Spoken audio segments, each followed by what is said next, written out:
बहुत बहुत साधुवाद, नमन आभार।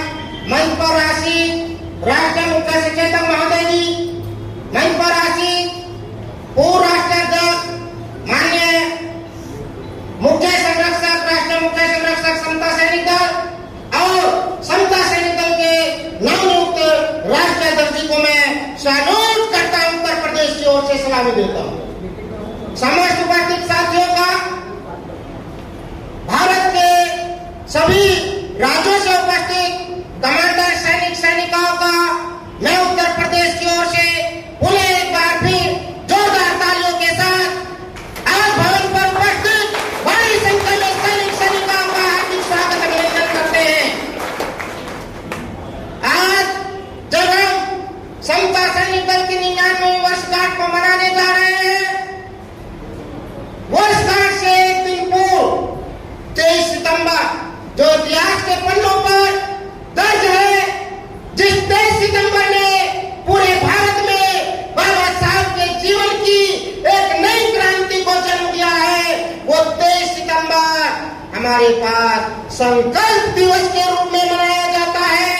आज उस संकल्प दिवस पर हम सब भारत के लोग इकट्ठे होकर के एक संकल्प ले कि बाबा साहब डॉक्टर भीमराव अम्बेडकर जी द्वारा बनाई गई भारत की प्रथम संवैधानिक सेना समता सैनिक दल को हमें इतना मजबूत बनाना है कि आज भारतवर्ष पर हक वंचित समाज के लोगों पर जो जुर्म ज्यादती हो रही है, महिलाओं पर जो पीड़न अत्याचार हो रहे हैं, उनका हम मुंहतोड़ जवाब दे और वर्तमान में चल रही तमाम वो सत्ता सरकारें जो संविधान को बदलने की बात करती है, उनको मुंहतोड़ जवाब दे।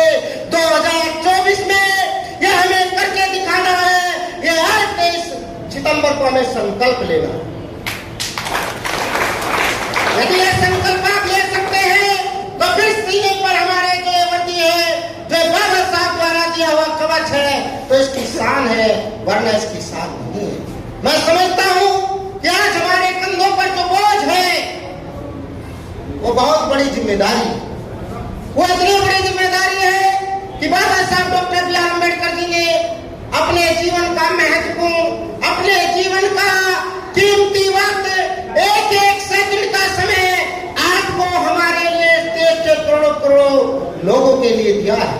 यदि आज वो कीमती समय दिया जो बाबा साहब ने दिया है भारत के संविधान के निर्माण में, आपको आजादी के निर्माण में, आपकी स्वाधीनता के निर्माण में, आपके आने वाली पीढ़ियों के निर्माण में, आज उस पर खतरा मंडरा रहा है। यदि हम वर्दी पहनकर, सैनिक बनकर केवल दिखावा ही करते हैं और बाबा साहब का जय भीम जयकारा करते हैं, तो साथियों उससे काम चलने वाला नहीं है। मैं ये संकल्पबद्ध हूँ और संकल्प लेकर आता हूँ और अपने जीवन में संकल्प अपने परिवार के साथ मैंने लिया है। अभी पूर्व में मंच पर उपस्थित हमारे बहुत ही जुझारू और बहुत ही कर्मठ, काफी सीनियर है हमारे एडवोकेट महेंद्र जी ने बोला था कि हम जब युवाओं को बात करते हैं तो युवा कहते हैं मैं शिक्षा ग्रहण कर रहा हूं, मैं पढ़ रहा हूं, मेरे पास समय नहीं है। जब वो शिक्षा ग्रहण कर लेता है तो कहता है मैं तैयारी कर रहा हूं, मेरे पास समय नहीं है। जब वो नौकरी पा लेता है तो उसके पास बहाना आ जाता है कि वो सरकारी कर्मचारी। अरे भाई, जब आप शिक्षित हो रहे हैं तब भी आपके पास कीमती समय है।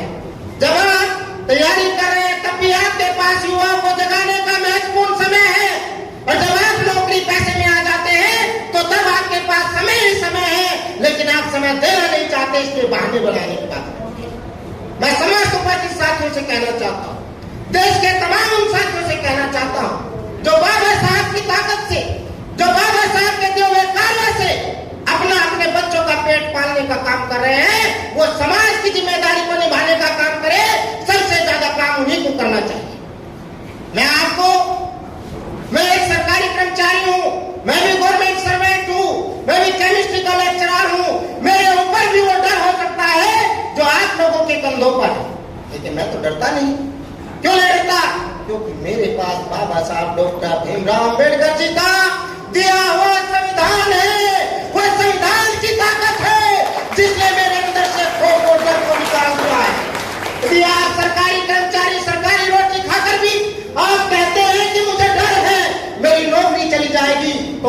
को नौकरी छोड़ देनी चाहिए और उन लोगों को उस नौकरी का अधिकार दीजिए जो उससे वंचित है और जो समाज के लिए काम करना चाहते हैं। आपको कोई अधिकार नहीं है सरकारी नौकरी करने का यदि आप बाबा साहब के मिशन को आगे नहीं बढ़ाते। सबसे ज्यादा धोखेबाज, सबसे ज्यादा गद्दार और सबसे ज्यादा बहाना बनाने वाले हमारे सरकारी कर्मचारी।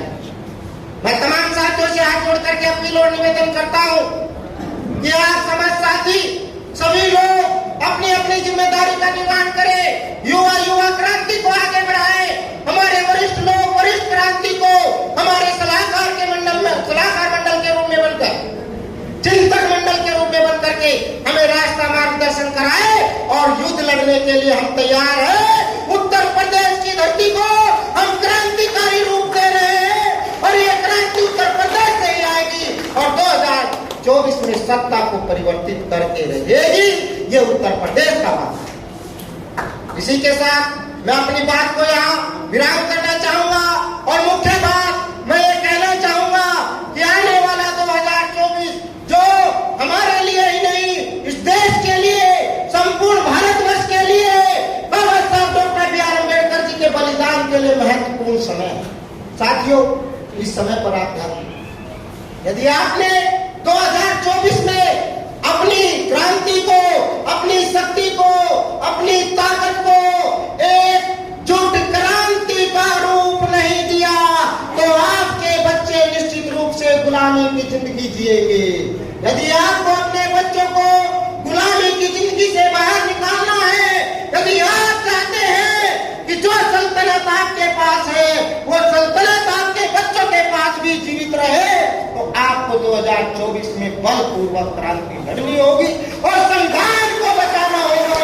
हम सब संविधान के लिए काम करेंगे।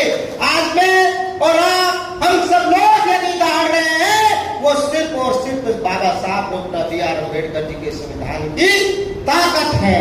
इसलिए मैं आप समस्त साथियों से हाथ जोड़ करके अपील करता हूँ, निवेदन करता हूँ कि यदि आप वास्तव में बाबा साहब के सिपाही हैं, यदि आप वास्तव में समझते हैं कि मैं बाबा साहब का कार्य को आगे बढ़ाना चाहता हूँ, तो समता सैनिक दल का एक कवच पहन करके पूरे देश में क्रांति की अलग जगा दीजिए।